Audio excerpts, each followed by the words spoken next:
Welcome back to Inside Charlottesville, your monthly local public affairs TV program. I'm your host, Afton Schneider, Director of Communications and Public Engagement for the city. On this episode, we'll go on the spot with City Manager Sam Sanders. We'll visit PVCC for the NextGen Skilled Trades Day, where high school students and their families learned about various skilled trades. We'll hear from our fire and police teams with a monthly update from each department. We'll take you to the Charlottesville Community Media Center, where students from Starr Hill Pathways recently completed a workshop in multimedia production. We'll visit the annual Downtown Safe Halloween Festival and give you a unique first-hand experience. We'll take you to Seaville Energized, a climate cafe on energy affordability held last month at the Bradbury. Caroline Rice shares an update about Grand Illumination, the annual community tree lighting held at Ting Pavilion on the first Friday in December. And we'll get to know Kelly Richardson, lead driver with Charlottesville Area Transit.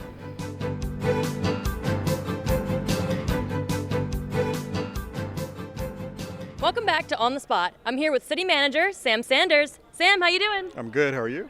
I am great. And then we are joined by a special guest, Steve Gaines, our urban forester. Steve, hi. Hi, good afternoon. Good afternoon.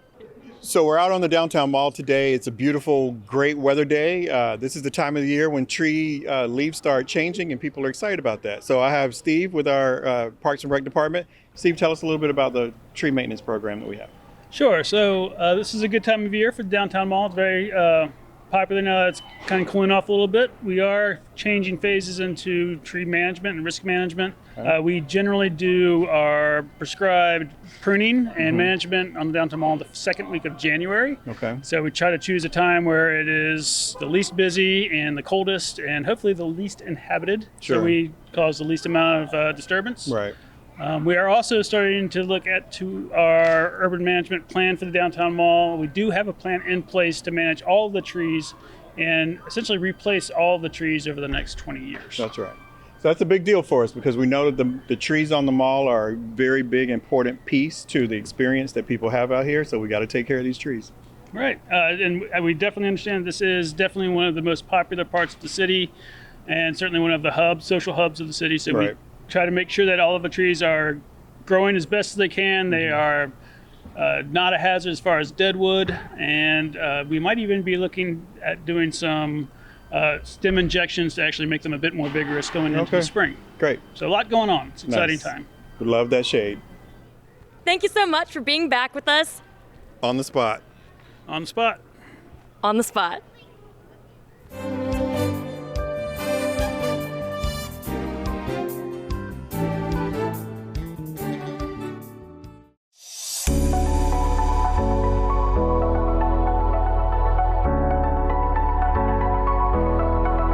I'm Jenny Tapscott. I'm the Executive Director of the Blue Ridge Homebuilders Association. We are a sponsor. I also helped plan this event. This is a Skilled Trades Day. We have lots of kids here, several schools, lots of volunteers. We've got lots of vendors who are showcasing skilled trades and how that's a viable option for kids that may not go on the college path and might try to pursue something different. The skilled trades are dying. Like the people are aging out of skilled trades, and there aren't people that are coming in behind them. There are not enough people coming into the skilled trades behind the people that are retiring out of them. So it's a needed profession. It's great money. It's zero. You don't have to go to college and get into any college debt. It's an amazing thing that people can do right out of high school and start making good money and working towards a career. There's lots of construction trades here, so that's exciting. I know that there's a welding person here. They're doing stuff inside. So lots of different experiences, lots of different ways to kind of see some jobs that you might be getting into.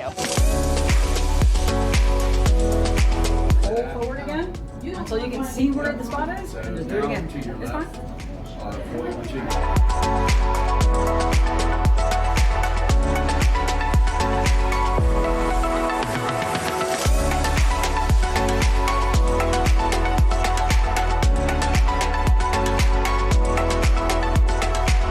I'm Beth Lucchese, the Community Recruiting Specialist for Carter Myers Automotive. Today we are sharing skilled trades with middle schoolers and high schoolers and adults seeking to find a new path in life. Automotive specifically is a fabulous industry. You can come to us with enthusiasm, and energy, and we can teach you everything that you need to know to build a strong career, a sustainable lifestyle, and something to be really proud of. It doesn't require higher education, and the other vendors here have similar stories to tell. The skilled trades are so important in our community, and we are here today to share the abundance of skilled trade jobs that are available, as well as the educational resources to help build that next career path. I hope they come away excited with lots of ideas about things that appeal to them. They have an opportunity to put their hands on automotive and construction and energy and public utilities and really just touch, not just listen to somebody talking about what a great job it is, but they can try it for themselves. And we've already seen it with several students here in our mobile service van, and their eyes light up and they get excited. With Carter Myers Automotive, we have our mobile service unit, so they can tour our mobile service truck, which can come right to your door and do oil changes and tire rotations and general maintenance. They can also create a video multi-point inspection, which is something that we do in our service department for every customer. And they can also learn to talk to a car using a scan tool, so they can plug the car into a computer and understand how diagnostics work. I wouldn't change it for the world, man. It's a great place to be. The job's not going anywhere. Security, great pay, good benefits. You work with good people.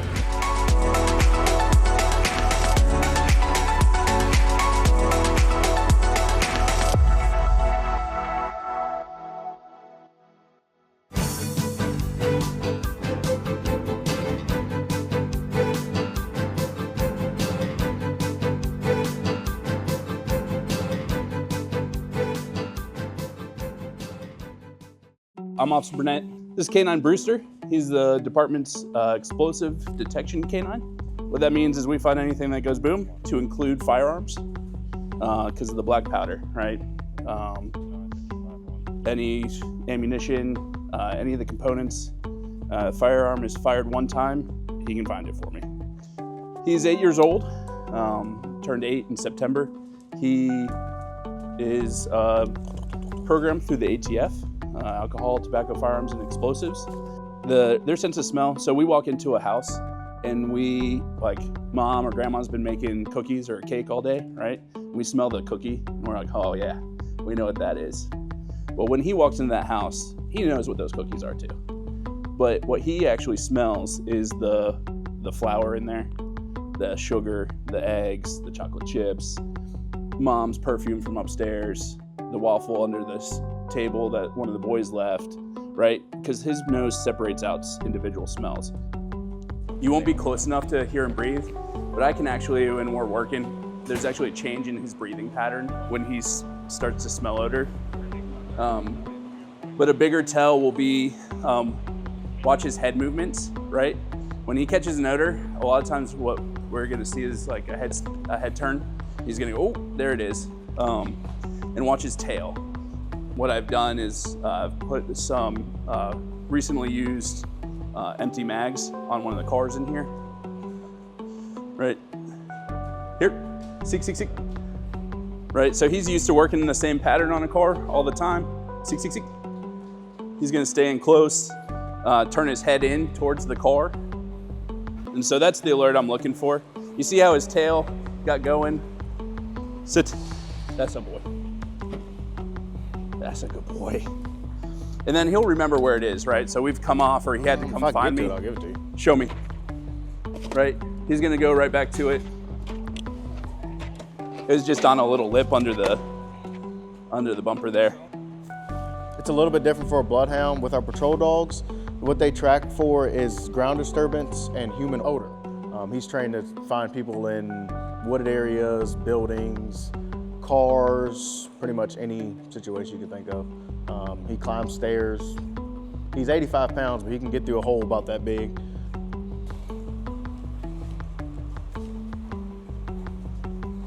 This is Dallas. Here. Hold.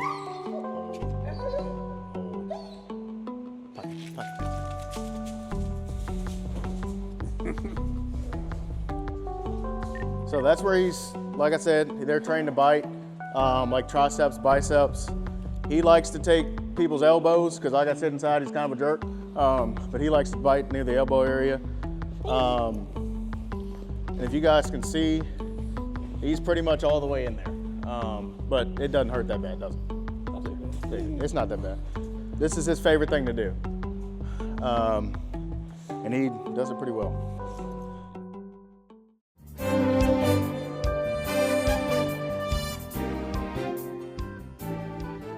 To the city leaders, community partners, and most importantly, the residents we serve, thank you. Your trust and support make everything we do possible. This station stands as a promise that we will always be here, ready to respond when needed. As we prepare to cut the ribbon today, we're not just opening a new facility. We're opening a new chapter in our mission to protect and serve. It's an honor to celebrate the long-awaited and much-needed upgrade for our firefighters. I'd like to thank everyone with the Charlottesville Fire Department who spearheaded this project and made this new and improved Station 1 a reality. It's a lot of people to thank. I know it goes from procurement to public works to the city manager's office. It's a lot of people that made this possible. Our firefighters, as we just have seen, dedicate and risk their lives every day.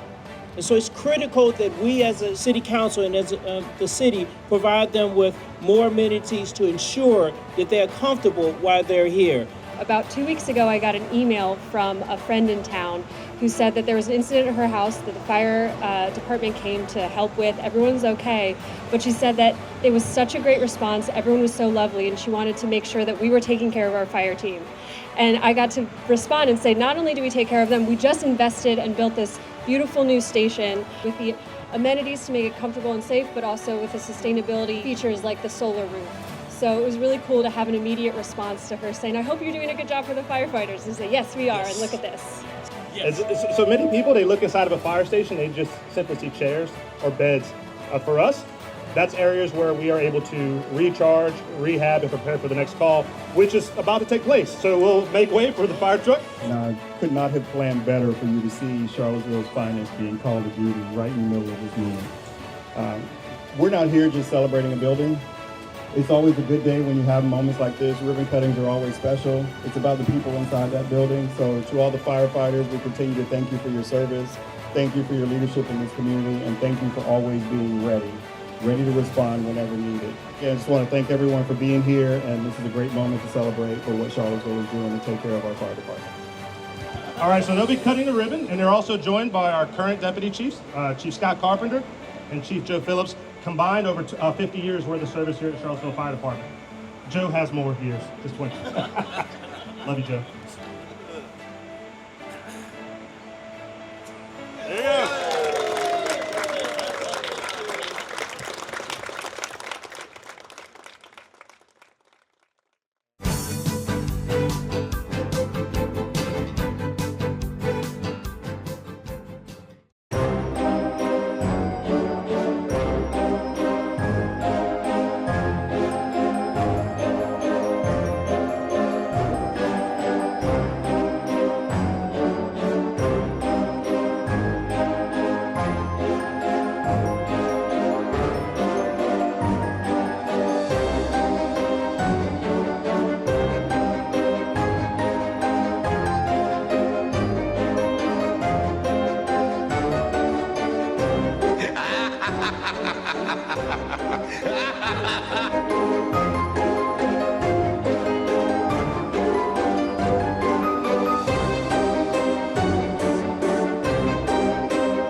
We're here at the Charlottesville Community Media Center inside York Place on the downtown mall, and we are once again hosting a group from Starr Hill Pathways.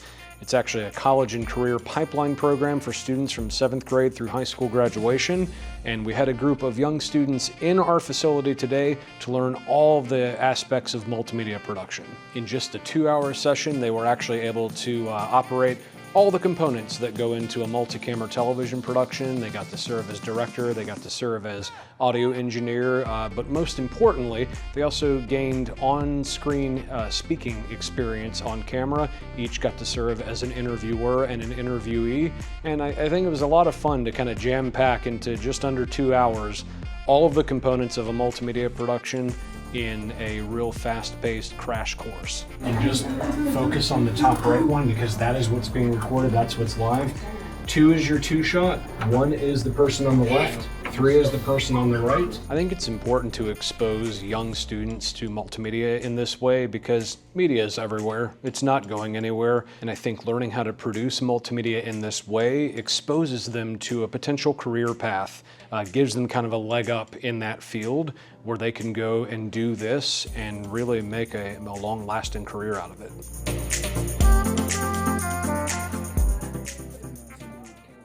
What type of career do you want to explore in Starr Hill? Something that has to do with chemical engineering. What about you? I want to be like a type of mechanic or something. Vet tech. I would like to explore robotics. The health and medical field. Like engineering, yeah. Architectural and like designing. So what advice would you have for Starr Hill Pathways counselors about working with kids your age? Be interactive with like your group so they like learn on like what to do and stuff.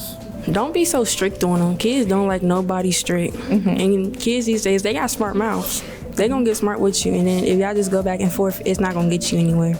Maybe make things fun so they don't get bored and complain that it's boring and stuff. Try to like understand the point of views of students, no matter like the situation. Like if somebody's like upset or like really happy, like understand, like maybe like ask more about like why that might be. To help them find like what they want to do. In what way? Just like ask them, like show them options. When you think about the counselors in Starr Hill, what is the most helpful that they do, or how do they help you in this experience? Oh, because they're like patient. Patience? Yeah. One thing that I like, you guys are very respectful, very kind.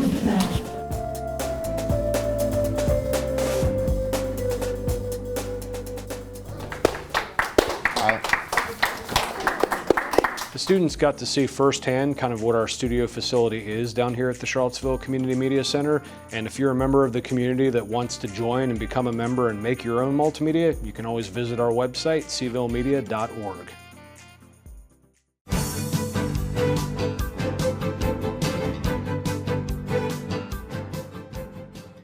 Hello everyone, I'm Caroline Rice, Public Engagement Coordinator with the Office of Communications and Public Engagement. Can you believe the holiday season is almost here? And with it, the City of Charlottesville is gearing up for one of the most anticipated events of the year. Presented by the City of Charlottesville, Grand Illumination is fun for all ages. The whole family can play games, win prizes, and enjoy tasty treats and beverages from the holiday market and Charlottesville Ale Trail. At 5:30, it's the holiday concert, sponsored by the Charlottesville Community Media Center, where local and regional artists perform holiday favorites and original tunes on stage. Past performers have included Terry Allard, the Music Resource Center, Art Wheeler, and even special guest appearances from renowned groups Voices of Service and American Military Spouses Choir. At 7:30, it's the grand illumination of our community tree, thanks to our illumination sponsor, Dominion Energy. Grand Illumination is all about coming together to celebrate the season with our community, and we'd love for you to be a part of it. Make your attendance known on our official Grand Illumination Facebook event page, and for general event information, visit cvillegrand.com.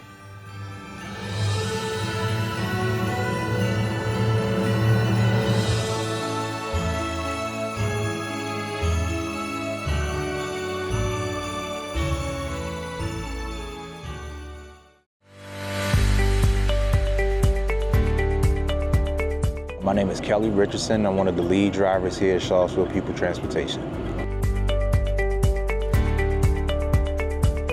I love the people here. I love how it's more family oriented. We pride ourselves in good morale here. So it's almost like a second home from my home. The people. Everyone holds themselves accountable. If one slips, the other one picks up the slack. And we find ourselves working together like that since I've started here. So more so the family here and just watching out over everybody. I have seen the community grow and people taking more of an initiative step to seek help for others. I've seen homelessness at an all-time high, and I've seen people go out their way to cater to them and their needs, and just to see people interact with the community more since I've been a little one. It's been a great experience, and it's also motivating and wanting me to provide that type of assistance. Fun fact about myself is music. Music has always been an avenue for me. I associate my life with music. It's always been there through the ups and downs. And so sometimes if I'm pulling up at the job, you may hear me and what I'm actually feeling throughout that day through music.